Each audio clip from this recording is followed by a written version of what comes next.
Well, this floor trader is very happy today, but the market rallied on bad news. So what does that mean for us going into next week? Let's dig in today's Trade Your Way to Freedom and find out what the indexes are planning for next week. Let's go. Always paper trade any new method prior to the risk of their own personal capital. And just a reminder before we jump into the analysis, if you want to stay up to date on the market, please subscribe to the YouTube channel and leave some comments, leave your thoughts. Tell me what you're trading. And so that together we can master the art of trading in any market condition. The S&P. So everybody's cheering the S&P, going, yay, yay, yay. You know, it basically is finally rallying. Absolute truth. Okay. A lot of rallies start in October. And so this one got started like the last day of October, but then has run up really hard for the last 5 days. Is it out of the woods yet, Anil? I don't think so. Reason why is we still have this downtrending line right here. I'll just draw that in there really quick. There's a downtrending. It is still in a downtrend. Now, if we do take out this high, which we're pretty darn close to that, that could be a very big positive. We look like we will be closing above the 50-day moving average. Again, a big positive. So what I see the S&P doing here, what I'm looking at the S&P to do is perhaps run up towards that downtrend line, put it in a reversal, come down a little bit, about, somewhere between 1/3 and 1/2, and then rebound from there. And so I'll be looking to be a buyer of the S&P or the spiders down in this area close to that trend line there. If I throw on a Fibonacci on this, and stretch it all the way up to that high right there, give us a 50% retracement. Let me go up here. I'm going to grab that and then stretch it back down to about there. Shows us that the 618 is a pullback to about the 428 level. That would be reasonable. There's the magic fib box right back on top of the 200-day moving average. And I would say that would be would not be a surprise to see us retrace back to that area. At this particular point in time, we do not have a bearish reversal signal on either the daily or the weekly. Matter of fact, on the weekly, and then we're going to jump over to the NASDAQ and the Russell here shortly. Look at what's going on over the weekly. We have a longer-term momentum shift, very positive, and that has crossed up to the upside. And anytime I have a big green candle like that on the weekly chart, the middle third of that becomes my target range for a pullback. Now, do I buy it just because it moves back down to there? The answer to that is no, I don't. I basically put in an alert to say, okay, it sends me an email, and then I go and I check it out to see if we want to get into a potential trade, and then share that with the premium members. My favorite entities are the Russell and the NASDAQ. Now let's take a look at the Russell first and see what's going on with that. As we spoke last week, the Russell actually came down, stopped right here on this, this old support level, and rebounded from that. Similarly to the S&P, notice we are in a downtrend still. However, if we take out this high at about 177.27, take that out, that's a positive for us, because then we will have a higher high in place, and then I'll wait for the double tap where it comes back in, retest, and then takes off from there. These are nice explosive gap ups, but we're still below the 200-day moving average, which coincides pretty darn close to that level of past resistance, about the 180 level. So I wouldn't be surprised to see this up at 180 to 177, and then do a pullback. Will we short it if it gets up here? Could be. We'll find out. Again, take a look over here on the weekly charts. Similar type situation. Last week we had a 2-line, 3-line cluster. We get a hard reversal this week. Look at the midsection of the big green candle, which is a very big positive for us. That's where I would anticipate a trade on IWM. Let's go over to Qs. Now the Qs are rapidly approaching its downtrend line. And we may, in fact, get a stop here. We have no reversal signal. Last week, we had this was the 27th. This was last week. This is a bullish harami. And some of you actually mentioned the bullish harami, how to trade that.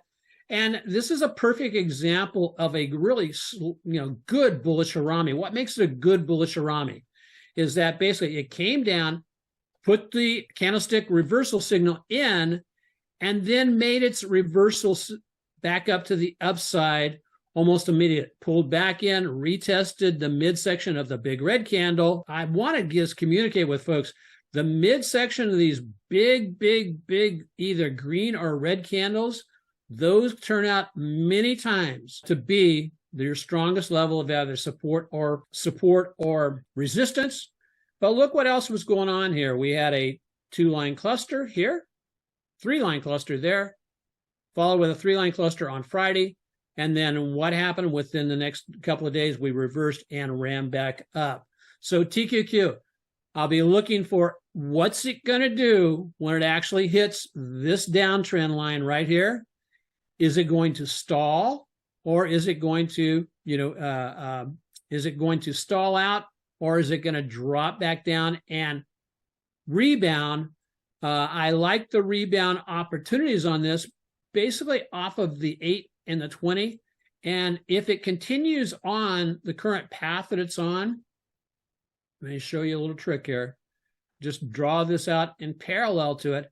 Notice that the 8 and the 20-day moving average will potentially cross the 50 when?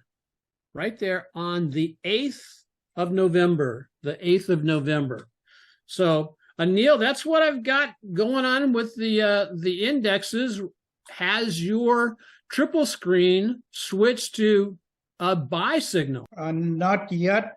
On QQQ, that's the strongest on the triple screen system, where I have a positive on MACD, okay, well as RSI, but the 8 and 20 has not crossed yet. It's about to cross. Okay. And the fact that it's above the 50-day line, it's very encouraging. Yeah, that's a biggie, is that as long as we get a close up here above that line right there, the 50, that's very positive. I agree. Yeah. I agree wholeheartedly. So, okay. That's what your analysis is right on. Yeah. And I really like, one of the reasons I like utilizing the TSI is if you go over to the TSI on the weekly chart, if I draw a trend line on that TSI, notice it's breaking slightly above it as we're moving higher. Almost every one of the indexes has provided us the same kind of potential signal, which is midsection of this week's green candle, an alert there for a potential move into a trade next week. And so looking very positive for the indicators. So, okay. I started using TSI along with MACD. Yeah.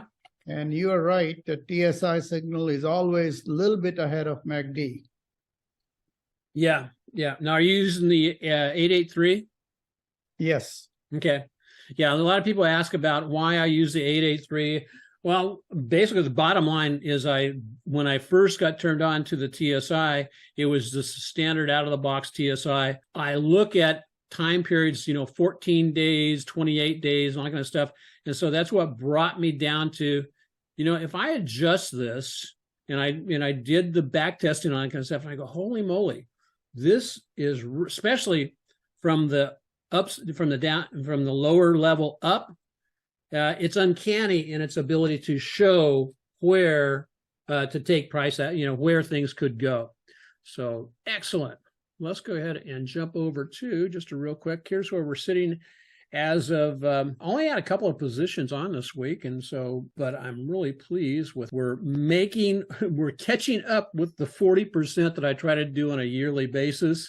But hey, traders, if you left early last week, you missed out on the last stock pick that we had last week, and it is rocketed over 25%. So hang around to the end so you don't miss another big winner. You know, as just remember what Mark Minervini says. Both Neil and I both follow Mark Minervini, a really great guy. And just a real quickie, the book it will continue to be available. Now, this is the E version of the book. Now, I think prior to Christmas, we're actually going to have a hard copy available on Amazon, but you can find that at right there. It says autopilottraders.com freedom. Type that in. Just thank you so much for everybody who has basically purchased the book. I really appreciate that. So I read the book once and I'm reading it again, and I think it's an excellent book. thank you, Anil. I am going to be posting up a new video over on the YouTube channel, but I'm going to be talking about seasonality. And seasonality is something that oftentimes people don't talk about a lot. But it is a influence on price actions throughout the year, and I think you'll find it very interesting to find out which is the best season to be buying something like the Qs or the Russell, and you'll be surprised by what the answer is. So I want to thank you all for joining in. Anil, thank you, my friend. We'll chat soon. Thank you very much. Okay. Aloha. God bless everybody.